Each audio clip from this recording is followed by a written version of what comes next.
Hey everyone, today I've got your The House with the Clock in Its Walls movie review. A 10-year-old boy goes to live with his uncle in a mysterious house that ticks and talks all night.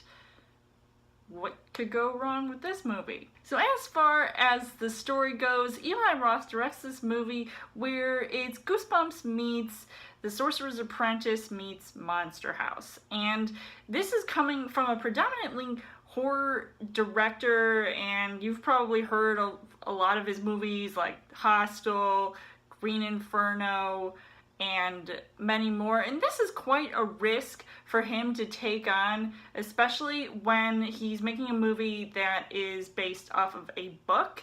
And I heard that this movie ended up not being anything like the book, or they might have changed stuff around. I don't know if you guys have read the book. It seemed like it would be interesting, but I feel like yet it's just a bunch of stuff that I had already seen before, so maybe it's not exactly original. So as far as the casting goes, you've got Jack Black, who plays this crazy uncle to this one kid, and apparently he's secretly this like warlock or something. Like, he knows how to do some spells, and I feel like he comes off as a caricature of himself that I have seen in many of his other films, kind of like how Dwayne Johnson is with some of his recent films.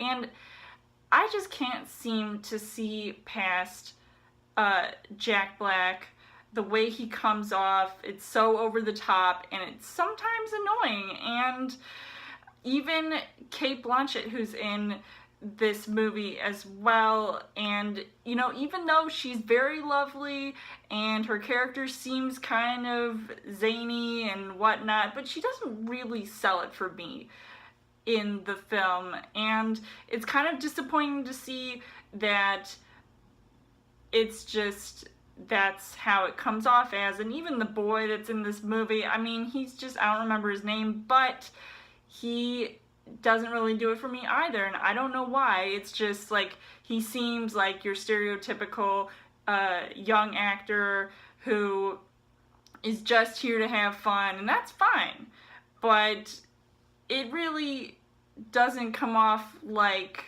a very sellable acting strategy. So the things that I liked about this movie was that there were some fantasy elements that looked really cool in the film.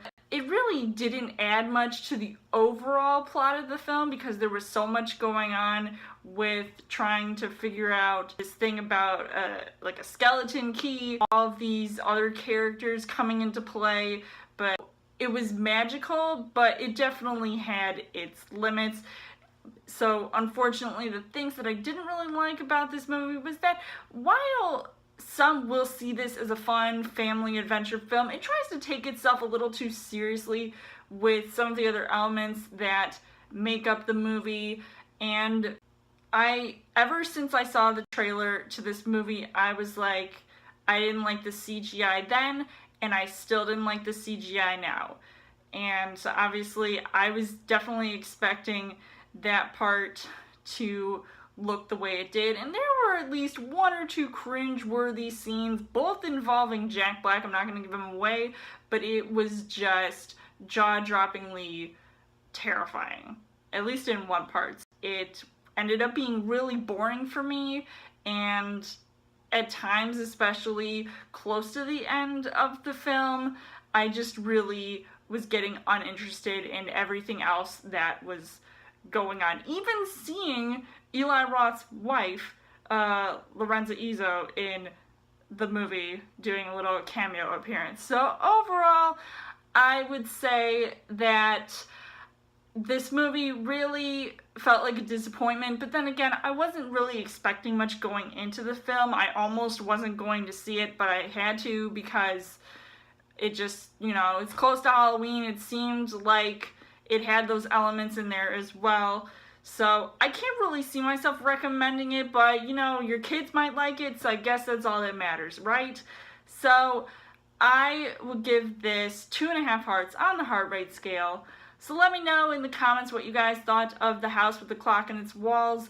And as always, you guys can subscribe to my channel. I've got more movie reviews, movie updates coming every week for a Trail Thursday video. You guys can also like me on Facebook and follow me on Twitter, and I will see you guys later.